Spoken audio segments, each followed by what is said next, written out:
कि जो डायबिटीज़ है ये अपने साथ कितनी बीमारियों को और मज़ीद लेकर आती है? ये कितनी बीमारियों की अमाजगाह है? देखिए, ये बहुत ही ज़बरदस्त क्वेश्चन है, बहुत सारे फ़ोरम्स पे मैं बात कर भी चुका हूँ। देखिए, जो मेरी एक बड़ी फ़ेमस स्टेटमेंट है कि अगर तो डायबिटीज़ कंट्रोल्ड है, वेल कंट्रोल्ड है, तो it's not a disease. Okay. इसको मैं नहीं कहता कि आप बीमार हैं। लेकिन अगर ये अनकंट्रोल्ड है, तो it's a murder of disease, हुँ, यानी फिर ये बीमारियों की माँ है। मार फिर क्योंकि हर बॉडी के हर पार्ट पे फिर इसका असर होगा।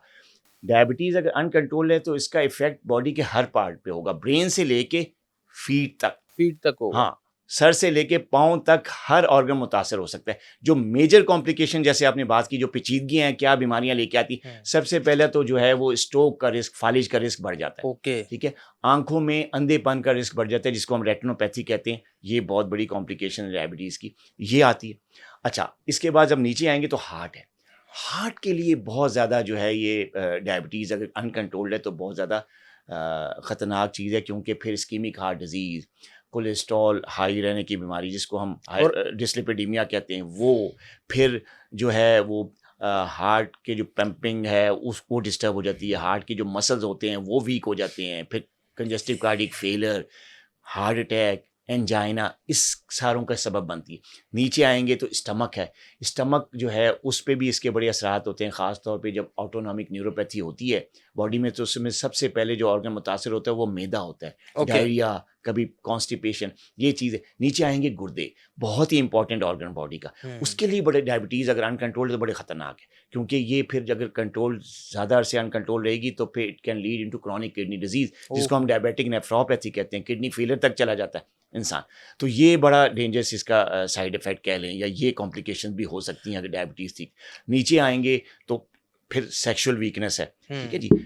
मर्दों में ख़ास तौर पे ये बहुत ही बड़ा आजकल कॉमन साइड इफ़ेक्ट्स आ रहा है डायबिटीज़ का कि अगर अनकंट्रोल्ड है तो it can lead into erectile dysfunction, ये मर्दाना कमज़ोरी। यंग यंग लोगों में भी अगर हो यंग सकता है? लोग भी हैं और डायबिटीज़ को कंट्रोल नहीं किया हुआ, वेट को कंट्रोल नहीं किया हुआ, स्मोकिंग बंद नहीं कर रहे, तो it can lead into erectile dysfunction. ओह! नीचे आएँगे पाँव, न्यूरोपैथीज़। न्यूरोपैथी बहुत ही कॉमन जो है वो कॉम्प्लिकेशन है डायबिटीज़ की। हर दूसरा, हर तीसरा डायबिटिक पेशेंट इस वक़्त न्यूरोपैथी का शिकार। हुँ, होता क्या है, रात को पाँव जलना शुरू हो जाते हैं, नींद नहीं आती, करवट बदल रहे हैं, कभी इधर, कभी उधर, नींद का नाम ही नहीं।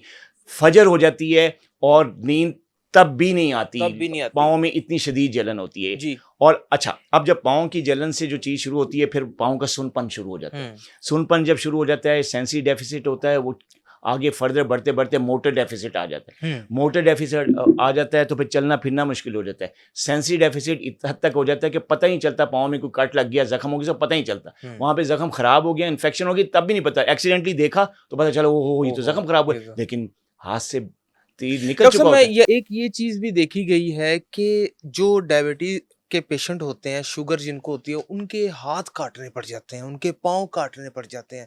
अंगूठे से मामला शुरू होता है, पाँव तक आता है और फिर यहाँ तक बात पहुँच गई। मैंने एक ऐसा केस भी देखा है कि पाँव काटा गया और वो फिर सर्वाइव नहीं कर सका पेशेंट। अच्छा। पेशेंट की डेथ हो गई।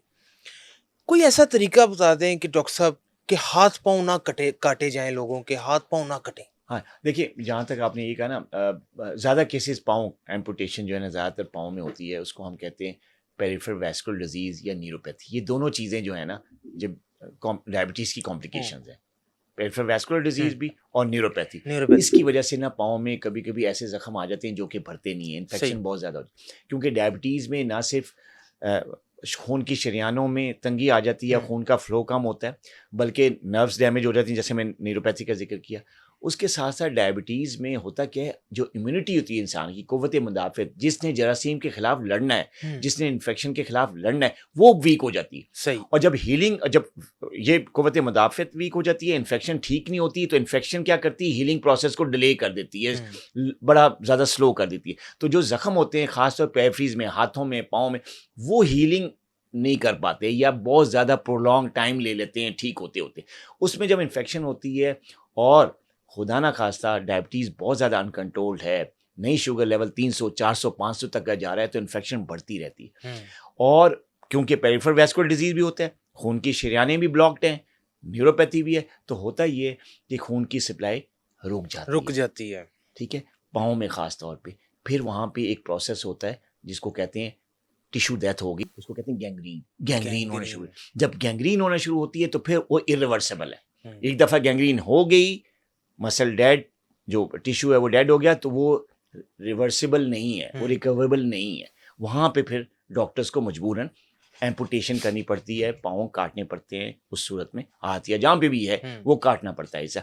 अच्छा, अब जो दूसरा सवाल था, अब ये कैसे ठीक होगा, इस पे बात आते हैं कि कैसे इसको बचाया जाए।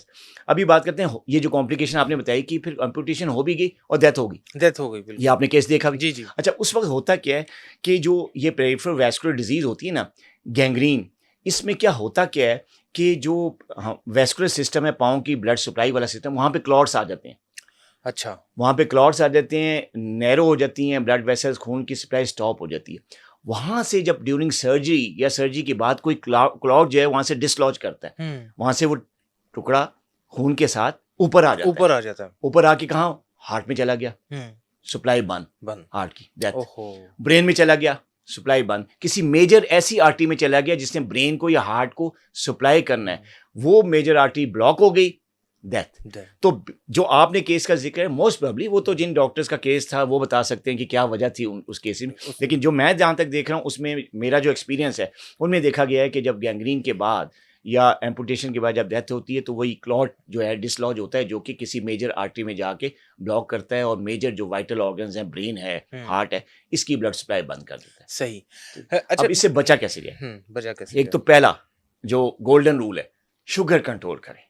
भाई, आप चाहे जिस एज से भी आपका ताल्लुक है, आप शुगर कंट्रोल करें, मुआलिज से मिलें, अपने स्पेशलिस्ट डॉक्टर से रब्ता करके दवाइयाँ, लाइफस्टाइल, फिजिकल एक्टिविटी, ये सारी चीज़ों की मदद से आप शुगर कंट्रोल करने हो जाती है। मेरी एक और फेमस स्टेटमेंट है, दुनिया की कोई डायबिटीज़ ऐसी नहीं है जो कि कंट्रोल ना किया जा सके। कंट्रोल कैसे? ये कंट्रोलेबल है, बिल्कुल कंट्रोलेबल है, और ठीक जो चीज़ों का कॉम्बिनेशन है। और हमारा जो शुगर कंट्रोल प्रोग्राम है, बड़ा मशहूर, आपने सुना भी होगा मीडिया में, उसमें करते क्या हम 3 चीज़ों से कंट्रोल कर लेते हैं, जितनी मर्जी अनकंट्रोल्ड हो। क्या? प्रॉपर मेडिसिन, प्रॉपर डोज में, प्रॉपर टाइम पे, ठीक है, प्रॉपर डाइट, बैलेंस डाइट जिसमें हर चीज़ हो लेकिन पोर्शन कंट्रोल के साथ। सही। तीसरी चीज़ फिजिकल एक्टिविटी, एक्सरसाइज। ठीक, इन चीज़ों के कॉम्बिनेशन से आप शुगर कंट्रोल करें, पहली चीज़। अच्छा, दूसरा ये एक्सरसाइज से क्या होता है, न्यूरोपैथी, पाँव के हालात, वैस्कुलर सप्लाई, ये बेहतर होती है।